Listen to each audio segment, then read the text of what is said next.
السلام عليكم، مرحبا بكم في ان دو على قناتكم زوم على الكره. الحلقه ديال اليوم غادي نهضروا فيها على جوج ديال المواضيع.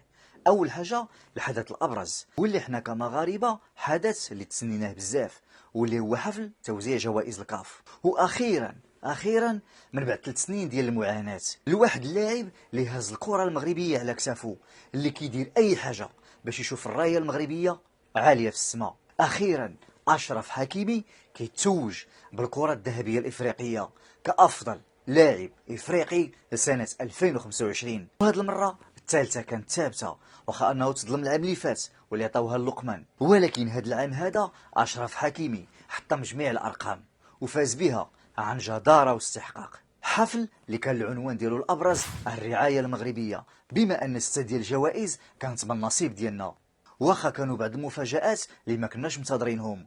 بالنسبه للجوائز كافضل موهبه صاعده بالنسبه للاناث فاز بها ضحى المدني، وبالنسبه للذكور فاز بها المتالق افضل لاعب في كاس العالم الموهبه عثمان ماما.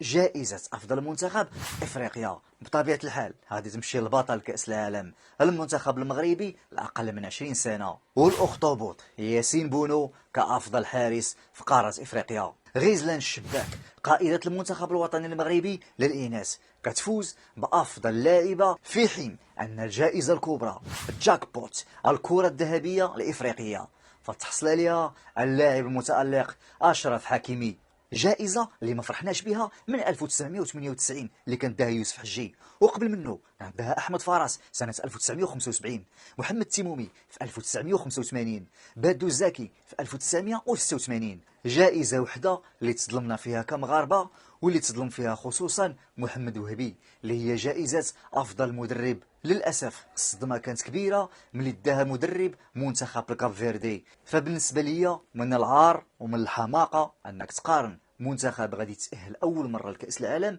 مع منتخب اللي ربح كأس العالم. عموما المغرب خدام والنتائج بدات كتبان، والمزيد من التألق للمغاربة وللمغرب.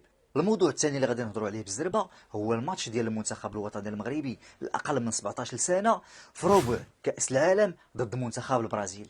ماتش اللي اكيد ما غاديش يكون سهل، واللي غادي يتلعب نهار الجمعه 21 نوفمبر مع الخمسه الاوروب. الحمد لله كنتفائلوا بهذا اليوم المبارك، وهو اللي ربحنا فيه منتخب الولايات المتحده الامريكيه. عندنا كامل الثقه في باها وفي وليداته، واخا حنا عارفين بان الماتش راه صعيب، ولكن ان شاء الله بالجرينتا بالنفس بالاراده المغربيه فغادي يكون الحماس وغادي يكون التالق باش ان شاء الله نشوفوهم حتى هما منصات التتويج الافريقيه وعلاش لا العالميه.